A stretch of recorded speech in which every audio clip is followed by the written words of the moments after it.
हर किरदार की अपनी इम्पोर्टेंस है और जब कहानी बयान होती है तो हर किरदार को बस अपने अंदर ये आत्मसंतुष्टि रखनी चाहिए कि मैं इस किरदार के लिए हूँ। एक कॉम्प्लेक्स किरदार वो निभा रहे हैं, एक वॉरियर है, सब चीज़ें हैं, दाढ़ी लगी हुई है, ये लगा हुआ है, बहुत सारा साफा-वाफा, पचासों चीज़ें, आर्मर है, it takes time to get into it. तो वो काफ़ी ज़्यादा अपने में रमे हुए थे, मैं भी, क्योंकि मेरा किरदार भी काफ़ी कॉम्प्लेक्स और लेयर्ड था, तो मैं भी अपने में रमा हुआ था। ज़िंदगी में एक बात बड़ी खूबसूरती से सीखी, शुक्र और सब्र। ये दो दो शब्द बड़े कमाल के हैं, मुझे लगता है ये जीवन में ना हेल्प करते हैं। हेलो, मेरा नाम हिमांशु अशोक मल्होत्रा है and you are watching me on IWM Buzz. Hi guys, welcome to IWM Buzz. और आज हमारे साथ है Himanshu Malhotra. So firstly big big congratulation for new movie. Thank you so much, that's very sweet of you, thank you. Himanshu, अगर बात किया जाए ये लुक का, जब से फर्स्ट टीजर आया है ऑडियंस के सामने, काफी आपको अप्रिशिएशन मिल रहा है। क्या कहना चाहेंगे जब आपने खुद ने ये लुक देखा था अपने आप को दिस अटायर में, ये नए अटायर में, तो आपका क्या फर्स्ट रिएक्शन था? पहले तो खुद को पहचानना मुश्किल हो जाता है। काफ़ी इंटरेस्टिंग था एक्चुअली। आई रिमेंबर, सोचा नहीं था कि इस प्रकार का किरदार ऐसे इस तरह से निकल के आएगा, क्योंकि शायद ऐसा होता है कलाकार के लिए, हम किरदार तक पहुंचते हैं पहुंचते हैं पहुंचते हैं, फिर एक टाइम पे हमें वो मिल जाता है। और मुझे लगता है जब वो मिल गया ना, फिर बहुत आत्मसंतुष्टि होती है, बहुत ज़्यादा फुलफिलमेंट महसूस होती है, but not not prior to that. तब तक आप कोशिश कर रहे हो, प्रोसेस होता है एक। इट्स लाइक वो बिंगो पॉइंट में ना, अंदर ही अंदर अंदर सर्कल के अंदर जाते जाते फिर एक पॉइंट पे टच हो जाता है वो। तो या so at that point of time सोचा नहीं था कि वो इतना खूबसूरती से निकल के आएगा। कोशिश अपनी होती है, मेहनत अपनी होती है, लेकिन कभी कभी बहुत सारे फैक्टर्स का भी अलाइन होना ज़रूरी होता है। तो वो सारे फैक्टर्स अलाइन हुए, प्रिंस ने बहुत अच्छे से डायरेक्ट भी किया, प्रेजेंट भी किया। He also give me the freedom कि जिस प्रकार से मैं उस किरदार को एक ढांचा देना चाहता हूँ, उसकी बाउंड्रीज क्रिएट करना चाहता हूँ, उसको जैसे बयान करना चाहता हूँ, उसने बयान भी करने दिया। मैं चाहता था कि किरदार में बहुत ज़्यादा साइलेंस रहे, बहुत ज़्यादा ठहराव रहे। मतलब इतना मैंने सोचा था कि आई बॉल्स भी मूव नहीं करनी चाहिए, बिल्कुल एब्सोल्युटली स्टैटिक और स्टिलनेस जिसे कहते हैं ना। I wanted stillness to be a part of this Rasool Khan. बस शब्द और अल्फाज जो निकलेंगे, बट अदरवाइज वो बिल्कुल सेंटर्ड रहेगा और बैलेंस रहेगा, क्योंकि वो वॉरियर है और उसकी आंख हर जगह है कॉन्स्टेंटली, कि कौन आ रहा है कौन जा रहा है, सब चीज़ें हैं। क्योंकि वॉरियर्स की रहती है, उनको पता होता है कब कमरे में कौन एंटर हुआ, कब कहाँ से तलवार निकल रही है, कहाँ से, क्योंकि वॉर्स में तो ऐसे होता है ना, कोई कहीं से भी मार देता हो, तो 360 डिग्री उसकी पेरिफेरल विजन रहता है। तो वो सारी चीज़ें तभी हो पाती हैं जब आप यहाँ से सेंटर हो, तभी आप देख पाते हो। तो उस प्रकार का किरदार की शेपिंग थी and fortunately it work very well. और सबको पसंद भी आया, सबने सराहा भी, ट्रेलर लॉन्च बहुत खूबसूरत रहा और सबने बहुत तालियां भी बजाईं। कई बार ट्रेलर लॉन्च पे ट्रेलर देखा भी गया। और ऑफ कोर्स बिकॉज द कहानी legend of Somnath, Somnath temple के ऊपर है, तो अपने आप में मुझे लगता है हमें वो बहुत ज़्यादा ओवरवेलम भी करती है। हमारी बहुत ज़्यादा मान्यता है महादेव के अंदर। और हर हर महादेव, वहाँ पे ट्रेलर लॉन्च पे भी हो ही रहा था, ओम नमः शिवाय, हर हर महादेव। सो मुझे लगता है अपने आप में बड़ा खूबसूरत रहा सब। बट हिमांशु, ये वर्किंग फ्रॉम 23, 2023 से आप ये एक प्रोजेक्ट पे काम कर रहे थे। इतना पेशेंस रखना टू कम इन स्क्रीन, काफी लंबा समय था। माइथोलॉजी शो है, मतलब जब ऐसे शोज होते हैं, हिस्टोरिक वाले शोज होते हैं, तो काफी एक्टर्स होते हैं, काफी स्क्रीन शेयर्स होते हैं, जो स्क्रीन टाइमिंग का जो ड्यूरेशन है वो भी कम हो जाता है। How you maintain all this stuff together, because no आजकल एक्टर्स प्रेफर नहीं करते हैं ज्यादा स्क्रीन किसी और के साथ शेयर करने को। शायद वो अपने अंदर, कोई इंसान के अंदर कोई चीज़ हो जिसकी वजह से इंसान इतनी सारी बातें सोचता है, क्योंकि सारी चीज़ें होती तो हमारे अंदर ही है ना, फिर हम वो सारी चीज़ें सोचते हैं। शायद मैं इस प्रकार से सोचता नहीं हूँ कि मतलब किसके साथ स्क्रीन शेयर करने को मिलेगा, कितना मिलेगा, क्या मिलेगा, क्योंकि कहानी है। मुझे लगता है हम एक कहानीकार हैं, एक किरदार निभाते हैं, कलाकार हैं। हमें कहानी बयान करनी है, उस कहानी में हर किरदार की अपनी इम्पोर्टेंस होती है। जैसे जफर खान जो विवेक सर प्ले कर रहे हैं, जो विवेक सर प्ले कर रहे हैं वो विवेक सर ही प्ले कर सकते हैं, करेक्ट, क्योंकि उस उम्र में, उस तजुर्बे में, उस कहानी का जो पात्र है वो उस उम्र का भी है, उस तरह का भी है। तो वो वही फिट बैठेंगे। जहां मैं फिट बैठूंगा, मैं उनका बड़ा भाई लग सकता हूँ, ना वो मेरे छोटे भाई लग सकते हैं, मैं उनको छोटा भाई लगूंगा ना, हर प्रकार से। तो हर किरदार की अपनी इंपॉर्टेंस है और जब कहानी बयान होती है तो हर किरदार को बस अपने अंदर ये आत्मसंतुष्टि रखनी चाहिए कि मैं इस किरदार के लिए हूँ। होता क्या है, शायद इंसान का मन बड़ा लालची होता है, वो चाहता है ये भी कर लूँ, वो भी कर लूँ, ऐसा भी कर लूँ, वैसा भी कर लूँ। मेरे अंदर इस प्रकार का कोई लालच है नहीं, मैं बड़ा सुकून में हूँ। तो मुझे लगता है जो काम मिल रहा है ईश्वर आपको काम दे रहे हैं, लोग आपको पूछ रहे हैं, आपको काम मिल रहा है और आपका काम है उस काम को बहुत खूबसूरती से, बेहतरीन तरीके से, अव्वल दर्जे से अपना पूरा डूब के वो काम कर दो। बाकी तो मैं बाकी कुछ ज़्यादा मैं सोचता भी नहीं हूँ, परवाह भी नहीं करता हूँ कि उसका क्या रिजल्ट भी होगा, क्या होगा। लोग तारीफ करते हैं तो अच्छा लगता है और नहीं करेंगे तो भी काम करना बंद तो नहीं होगा ना, काम तो करना True. ही है। तो बस काम करते चले जाते हैं और क्या, अच्छे से सर नीचे रख के। How was your working bond with other co-stars? Sunil Shetty जी भी है, विवेक भी है, सूरज पंचोली is also there. सबके साथ अच्छा रहा एक्चुअली। सुनील सर के साथ तो सीन्स नहीं है क्योंकि we are playing the antagonist, he is the protagonist, वो प्रोटैगनिस्ट क्लान में है। तो उनके साथ, और जब जब जब वो शूट कर रहे थे सेट पे तब मैं नहीं था, जब मैं शूट कर रहा था तो वो नहीं थे, क्योंकि जाहिर सी बात है वो भी काफ़ी ऑक्यूपाइड हैं, एक प्रोजेक्ट से दूसरा प्रोजेक्ट, दूसरे से तीसरा, काफ़ी सारी चीज़ें चल रही हैं उनकी। और तो उनके साथ नहीं है। सूरज के साथ of course pre climax sequence है, फाइट सीक्वेंस है, एक्शन सीक्वेंस है, जो बड़ा खूबसूरती से हम लोगों ने 6 रातों के अंदर दर्शाया।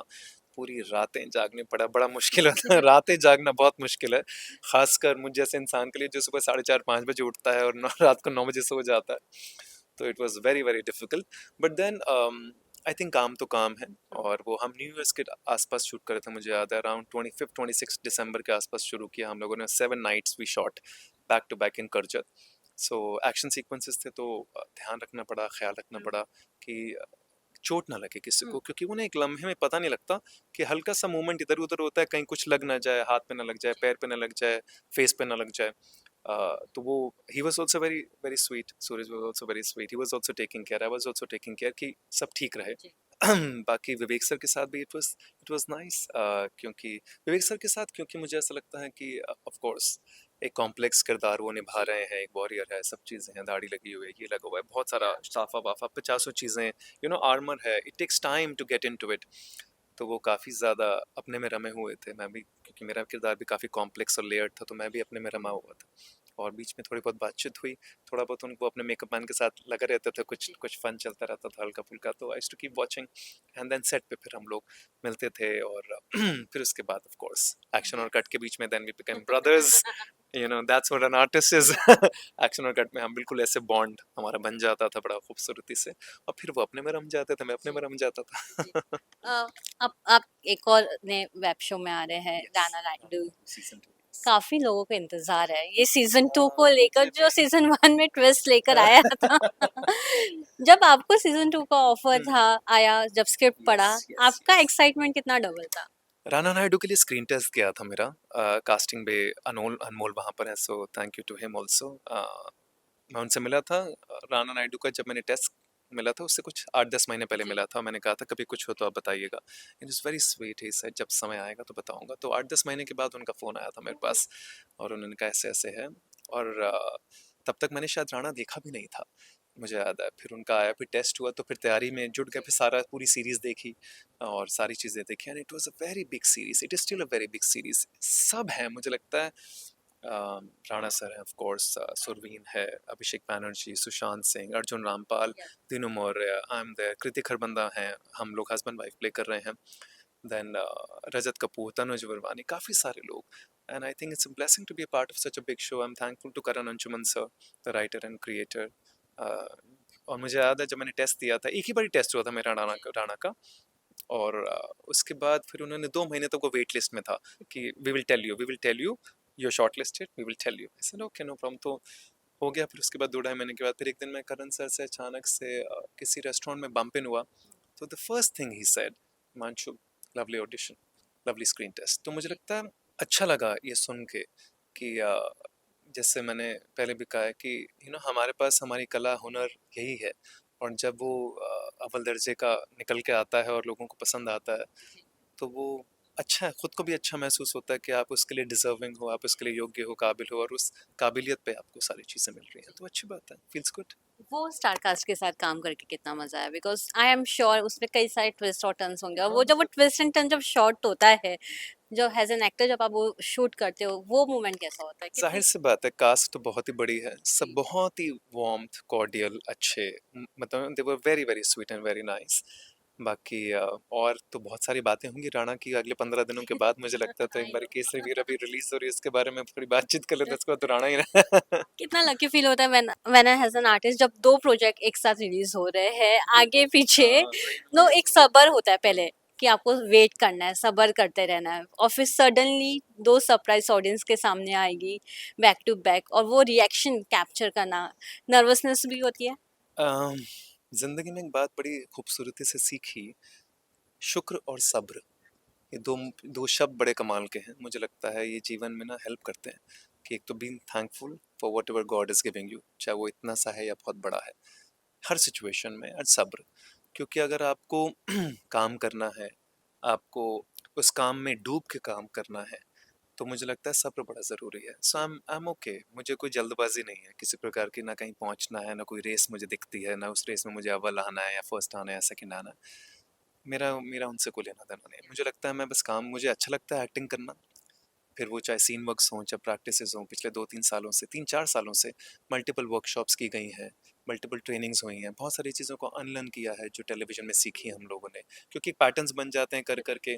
फिर नए तरीके से चीज़ों को सीखना, नए लोगों के साथ परफॉर्मेंसेस करना, हर हफ्ते उस पर रियाज करना, हर हफ्ते उसके अंदर डूबना, बस यही अच्छा लगता है। और फिर अच्छा लगता है कि जब काम मिलता है, उस वो सारी तैयारी को आप उसमें झोंक देते हो, फिर लोगों को पसंद आता है, फिर लोग तारीफ करते हैं, चाहे सुनील शेट्टी सर हों या आदित्य पंचोली जी हों, जिन्होंने फ़ोन करके कहा कि बहुत खूबसूरत काम है, या राणा के लिए भी अभी कुछ टाइम पहले मेरा एक दोस्त है साहिल वैद, जो हम्टी शर्मा और बद्रीनाथ में, you must be knowing him, Varun के साथ था, तो उसका उसका फ़ोन आया because he was dubbing for Rana sir for some parts, for some language, and he said यार I saw the, और उसको पता नहीं था मैं राणा कर रहा हूँ, and he just called me up, he said यार हम लोगों ने शेरशाह में काम किया था, he said Himanshu, trust me, you have massively improved as an artist and your work is very very good in Rana. All of a sudden when somebody calls like that, feels grateful. तो सब्र अच्छा है, मुझे लगता है अपने आप ही सब चीज़ें हो रही हैं, और मैं ज़्यादा उस तरह का शायद इंसान भी नहीं हूँ जो बहुत भागम दौड़ी करे लाइफ में। मैं वो हसलर नहीं हूँ कि हर जगह हर चीज़ के लिए पहुँच जाए। मुझे लगता है मैं अपना काम करता हूँ सर नीचे रख के, जब होगा जितना होगा, जहाँ तक होगा। I think this universe is very abundance में वर्क करता है, आपको दे ही देगा जब समय आएगा, तो जब मिलेगा तो मिल जाएगा। अगर बात किया जाए, आपने तीनों प्लेटफॉर्म में काम किया है, TV, OTT and movie also, yes. Which is your go to platform to work? TV, is it close to now? TV was close to at one point of time, but at the moment TV is not close. उसका एक reason ये है कि television बहुत साल कर लिया, और यू मुझे हैव लगता है हम बहुत सारे टेलीविजन शोज कर लिए, बहुत सारी चीज़ें कर ली, और मुझे लगता है कि जीवन बहुत बड़ा है। जी। जीवन अपने आप को सीमित करने के लिए नहीं होता। तो एक बारी कई साल उसमें बिता दिए, कई सारे शोज कर लिए, मतलब बहुत सारे शोज, बहुत साल बिता दिए। तो अब ये नया दौर शुरू हुआ है जिसमें वेब है, नई कहानियाँ हैं, नए प्रकार से सारी चीज़ें हो रही हैं, तो अब इसको एक्सप्लोर करते हैं। फिर फिल्में मगर मिल रही हैं अपने आप, और अगर टेस्ट हैं, स्क्रीन टेस्ट हैं, जो भी हैं सब चीज़ें, और सब चीज़ें हो रही हैं तो होती रहे अपने आप ही। हाँ, हम तो मतलब हम, मुझे लगता है as an artist it's very important to expand your boundaries, ताकि आप और भी ज़्यादा अच्छा काम कर पाए, तो इसलिए। Lastly one message for the audience जो इतना सारा प्यार देती हुई आ रही है आपको हमेशा, हर जगह। मैं तो बस थैंकफुल ही हो सकता हूँ, आई थिंक। मुझे पता नहीं मैंने क्या किया है, इस प्रेम को जो लोग देते हैं, महसूस करते हैं, कहीं मिलते हैं, चाहे वो इंस्टाग्राम हो, सोशल मीडिया हो, वो एक प्लेटफॉर्म हो गया कनेक्ट करने के लिए, कि हर प्रकार मुझे लगता है कि शायद बहुत ब्लेस्ड हूँ मैं, और बहुत प्रिविलेज्ड भी हूँ। अभी तक तो अच्छा ही बोलते हैं सब। अब वो पता नहीं क्या क्या, कौन से ऐसे कर्म है मेरा, कौन सी ऐसी चीज़ है। तो मैं बस, I can just say thankful and being grateful for everyone who has just given a part of their love to me all the time. बस थैंकफुल ही कर सकते हो, इससे ज़्यादा तो मेरी औकात नहीं कुछ कहने की, बस यही, just just thank you for everything.